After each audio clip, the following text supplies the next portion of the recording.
Magandang araw mga kaibigan. Nako mga kaibigan, mainit itong pag-uusapan natin sa wakas. Oo, alam nyo mga kaibigan, matapos irekomenda na kasuhan na mga contractors at mga DPWH official, kasama na dyan ang ilang senador, abay to the rescue, itong si Marcoleta. Bakit naman daw pag mga congressman ang nadadawit sa korupsyon, matagal ang aksyon ng gobyerno? Kaya naman may matinding sagot ang Pangulong Marcos sa mga duda ng mga makadilis.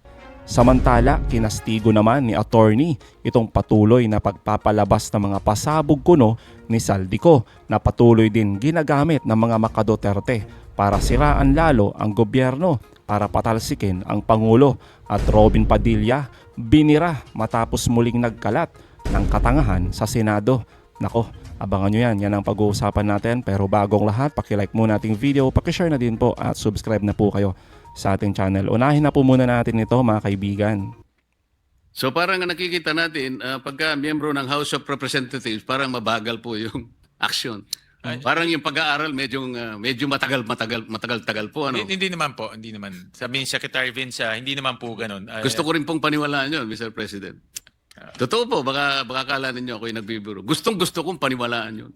Naniniwala ba ho kayo? Yun ang tanong. Parang Ay nako talaga mga kaibigan, no? Yun ang tanong. Naniniwala ka ba, Senador Marcoleta? Walang sagot mga kaibigan eh. Ngiting baldog lang no? Bakit kasi puro reklamo? 'Di ba? Bakit ba pagkaalyado ang nasa investigasyon, lalo na yung mga kaalyadong senador, mabilis ang proteksyon, mabilis magreklamo? Kaya naman, dahil sa pagiging reklamador ng mga makaduterte na laging may duda sa gobyerno at syempre, ang gusto lang nilang paniwalaan ay ang kanilang amo. Yung amo nila nagigil na maging pangulo dahil siya daw ang pag-asa ng bayan. Tapos mga kaibigan, ginagawa pang santo at bayani itong si Saldico. Kaya naman, heto ang sagot ng Pangulo. Yung ICI at saka ang DPWH magsusumite po ng ebidensya sa ombudsman and magrekomenda sila ng kaso ng plunder, anti-graft, bribery, conflict of interest sa 8 congressman na may-ari ng mga construction company na may proyekto sa DPWH. So paano yan, Senador Marcoleta? Nagsalita ng Pangulo. Siguro naman satisfied na po kayo no? 8 congressman. 8 congressman ang kakasuhan at may susunod pa dyan. Sabi nga ni Ombudsman Remulla, 10% ng Kamara. Talagang malalagas yan dahil sa mga kabalbalan ng mga congressman. Pero mga kaibigan, sa tingin natin, kahit siguro mapakulong na lahat itong mga korap, hindi pa din masaya ang mga makadilis. Tulad ni Marcoleta, siguro talagang tanong pa ng tanong. Dahil ang gusto naman talaga nila ay ang makaupo ang kanilang amo. Yun lang naman yun mga kaibigan, hindi linisin ng gobyerno. Paupuin lang yung kanilang amo. Yun lang yun. Ay nako talaga. Napitan po kami ng abogado ni Saldico Nako. at nagtatangkang mag-blackmail na kung hindi po namin kakanselihin daw ang passport niya, hindi na raw siya maglalabas ng video. I do not negotiate with criminals. Gusto kong malaman mo, Saldi, makakansela pa rin ang passport mo. Hindi ka na makakatakas sa hustisya. Yari talaga dito mga kaibigan si Saldico. Ang bobo kasi ng script halata masyado. Galawang makadilis. Pero mga kaibigan itinatanggi po ng abogado ni Saldico yan na nag-blackmail ang kanilang kampo sa Marcos administration. Ang katotohanan nga daw malinis si Saldico at talagang nagamit lang siya para sa malawakang korupsyon at hindi daw siya kailanman nakinabang sa pera ng bayan. Aba matindi talaga no? Kaya naman, heto ang matinding buwelta ni Attorney Barry mga kaibigan. Sinasabi mo na ikaw ay nag-facilitate at involved ka sa pagnanakaw ng bilyon-bilyon piso sa kaban ng bayan. Sinasabi mo, inutos sa iyo ito ni Speaker Martin Romualdez. Sinabi mo na nilapitan ka ni Yusek Bernardo, ni Henry Alcantara, at lahat itong mga ito may porsyento. Di ba? Sabi niya, 22% kay Martin. Sinong maniniwala na pumasok ka sa ganung usapan, wala kang kinita mismo? Kasi kung wala, ba't ka bumayag? Ano benefit mo dyan? Di ba? Kahit sinong tao na gagawa ng ganyang, Yun nga gumagawa ng ordinaryong trabaho ng legal. Nag-i-expect na dapat bayaran. Tama naman eh. Di ba? Totoo. Kasi nag-render ka ng service eh. Ito pa kaya na gumagawa ka ng krimen. Ini-expose mo ang sarili mo sa posibleng makulong ka, matanggal ka sa pwesto, gaya nga na nangyari na ngayon. Napilitan mag-resign, nagtatago, etc. Ang tanong, bakit ka papayag na gawin yun ganong sinasabi mo na wala kang kinita doon? Parang medyo ano yun eh. Nagpa-fly in the face di ba? Of all logic and human experience. Parang walang tao, walang ordinaryong tao na gagawa ng ganong klaseng serbisyo. Ilalagay yung sarili niya sa ganong klaseng panganib na pwede kang masira, makulong, matanggalan ng pwesto, bawiin yung maari-arian mo, etc. Na parang hindi klaro kung ano yung benefit sa kanya. At isa pa nag-strike sa akin, yung huli, di ba? Parang may implication na kasi si Presidente sinasabi na parang hindi niya nakukuha yung kanyang share. Parang may ganang implication. Kaya magbigay ka daw 1 billion. Opa. Idaan kay Yusek Cadiz. At idadalhin dito sa bahay sa ano at diretso mo lang sa kanya doon. So sinabi pa niya 200 million daw muna, 800 million yung sumunod. Again, ang objective dito clearly political eh. Diba? Naninira Yes. at umaasa na itong ganitong klaseng mga pahayag niya through video ay somehow makikreate ng malawakang outrage sa mga mamamayan at mananawagan na silang bumaba, di ba? Ang kasalukuyang administrasyon. Pero ako kung yun ang objective, at mag-agree ako na mukhang yun naman ang objective, medyo galing-galingan naman nila ng konti.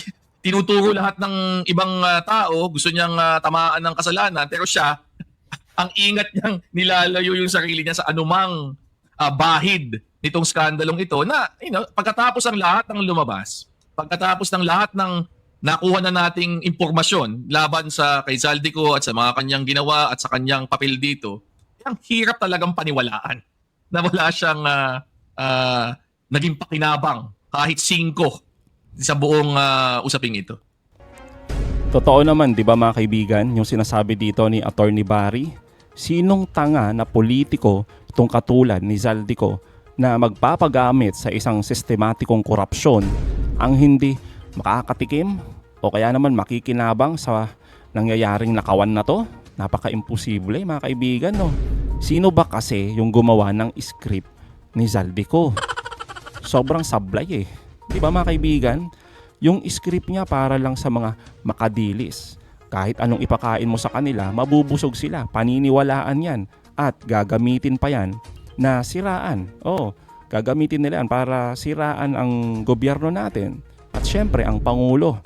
Kahit na alam naman nila, alam nila na talagang ito ay walang saysay at talagang illogical yung mga claim ni Zaldico. Pero tuloy pa rin sila mga kaibigan. Ay nako talaga. Ang isang bagay na hindi ko papakawalan, si Zaldico has to own up. Kasi parang ikaw ang head ng Appropriations Committee ng House of Representatives. Ilang testigo na nagsabi na ikaw ang isa sa mga key figures dito sa pagpasok nito sa budget through yung insertions. Mayroong mga nagsabi, dinala sa bahay mo, ikaw ang tumang pera, etc. Hindi naman pwedeng simpleng denial tapos magtuturo ka ng iba, absuelto ka na. Lalo na sa lahat ng mga taong napapangalanan dito so far, ikaw lang ang bukod tanging umalis at nagtatago abroad. Yun, totoo yun. sa batas, meron na naman tayong maxim para dyan. Patetur facinus qui judicium fugit. Ibig sabihin lang, yung taong pumupuslit, ayaw humarap ng kaso, tumakas, nagtago, inaamin niyang meron siyang mukhang guilty. Di ba? Tama naman, di ba? Mukhang guilty. At may kilala tayong ganyan mga kaibigan na parang si Harry Roque. Di ba? Tapos iisang kanilang panawagan ang mag-resign ang Pangulo. Tapos mga kaibigan, sasabayan pa ng pagpapakalat ng katangahan sa Senado. 'Di ba? Talagang makikita natin na parang scripted, orchestrated yung mga galawan, 'di ba? Tulad nito. Yan. 'Di ba? Itong ipinapakalat ni Robin Padilla, mga kaibigan, na voice recording daw ni Yusek Claire Castro. Ay nako talaga mga kaibigan, no? Nung unang makita ko to mga kaibigan, isip ko talaga parang ano to, kasama sa script nila? May video si Zaldico para banata ng Pangulo, tapos may audio clip para siraan si Jose Claire Castro. Talagang makadilis yung galawan eh. Kaya naman mga kaibigan, hindi ito pinalagpas ni Atty. Claire Castro. Talagang binira yung basura ni Robin Padilla. For the satisfaction of Senator Robin Padilla, hindi po ako ang nasa video clip. Dahil sa ating pagkakaalam, itong video na to ay lumabas na noon pa. At Totoo. ibang muka ang pinapakitang binabanggit na madam. Hindi nga po ito kinover ng mainstream media. Dahil lumalabas, ayaw nila maging lihitimong balita ito nang hindi naman nila alam ang source. So I deny that the person, or kung sino man sa dalawa doon, na it's I who was talking to a certain vlogger. Now, si Senator Robin ay nagpapanukala ng anti-troll farm bill. Maganda ang kanyang adhikain, maganda ang kanyang pinapanukalang batas, troll farm for fake news. Sana maging modelo din po si Senator Robin. Modelo na hindi magpapagamit o magpapabiktima sa troll farm na nagpapakalat ng fake news. Sabi nga po ni Senator Loren kahapon, you should know first your source. Mas maganda po itanong niyo po sana kay Senator Robin, saan niya po ba nakuha ito? Anong source ito galing? Sa ating pagkakaalam, hindi ito galing sa mainstream. Kung galing ito sa mga troll, obligasyon niya pong magsabi kung saan yung source. Nakakaya kasi mga kaibigan eh, no? Yung mga ganitong estilo ng mga senador. Oo. Tapos, magpapanukala pa ng batas para sa anti-troll farm bill. Pero mismong itong si Robin Padilla ginawang tanga at napaniwala ng ka-fake newsan, 'di ba? Na matagal nang nakababad yung audio clip diyan sa social media. 'Di ba? Hindi man niya, alam niyo yun mga kaibigan, hindi man niya dinoble check muna bago niya ipresenta. Nakakahiya kasi. Senador ng Pilipinas tapos ganyan lang yung presentation sa Senado. Fake news na nga, talagang ginamit pa at pinangalanan pa talaga na si Atty. Claire Castro yung nasa audio clip. Ay nako talaga mga kaibigan, no? Sayang lang yung tax ng bayan, pampasweldo sa mga ganitong klaseng senador. Oh, totoo naman eh. Ay nako talaga oh. Aside from resignation calls, there are also talks of succession, talks of a transition council, civilian military junta. Lahat po yan nakaangkla sa pag-question sa fitness to lead ng Pangulo. Direct question, ma'am, is the President fit to lead and is he in control? Tinatanong pa po ba yan? Of course. Nakikita natin ang trabaho ng Pangulo. Araw-araw, hindi humihinto sa pagtatrabaho. Hindi nga po nakakapagbakasyon. At hindi nakakapunta sa beach para mag-swimming. So, sino po ba talaga ang ready na maging leader ng bansa? Walang iba kundi ang Pangulong Marcos Jr. Ang tanong din natin sa taong bayan, handa na po ba kayo sa mas marami pang Mary Grace Piatos? Ako, Diyos ko po. Unang-una po, ang Vice Presidente, hindi acceptable, it is not acceptable for a Vice President to anticipate the resignation of the President. Presidente na pinagsisigawan nilang bumaba sa pwesto. This is definitely a form of political destabilization. Pinapahina niya ang public confidence ng tao sa administrasyon. And those words contribute to the climate of uncertainty and crisis. Kung handa siya, makikita po natin, nag-anticipate siya na mawawala ang Pangulo. Yan po ang balak nila. Yan po ang nasa isip nila. At yan po ang ginagawa nila ngayon. Totoo naman, 'di ba mga kaibigan, yung sinasabi dito ni Atty. Claire Castro, sabik ang mga makadilis na patalsikin ang Pangulo para makaupo ang kanilang amo. Grabe naman kasi yung pagiging ambisyosa. Sagutin niya muna kaya, no? Ni Madam Sara Duterte ang kanyang confidential funds. Di po ba? Ang daming problema ng bansa tapos itong grupong dilis na to nakafocus sa politika. Oo, nakakahiya. Kung gusto ng amo ng mga makadilis, itong si Sara Duterte na maging Pangulo, abay ipakita niya muna, di ba mga kaibigan, na kaya niyang maging tapat at hindi takot sa accountability at transparency. Kung ngayon pa lang may bahid ng korupsyon sa paggasta ng pera ng bayan, di ba? Paghawak ng pondo. Paano pa kaya yung paghawak ng isang bansa? Di po ba? Parang si Saldico lang mga kaibigan no? Siya daw yung taga-deliver ng pera na ginamit sa korupsyon. Pero ni Piso wala daw binulsa sa kaban ng bayan. Sinong maniniwala dyan?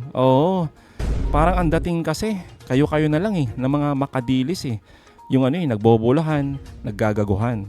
Ay nako talaga So mga kaibigan, anong masasabi nyo patungkol dito? Comment down below. Again mga kaibigan, huwag niyong kalimutan i-like at i-share itong mga videos. Hanggang sa muli, kita-kita ulit tayo mga kaibigan.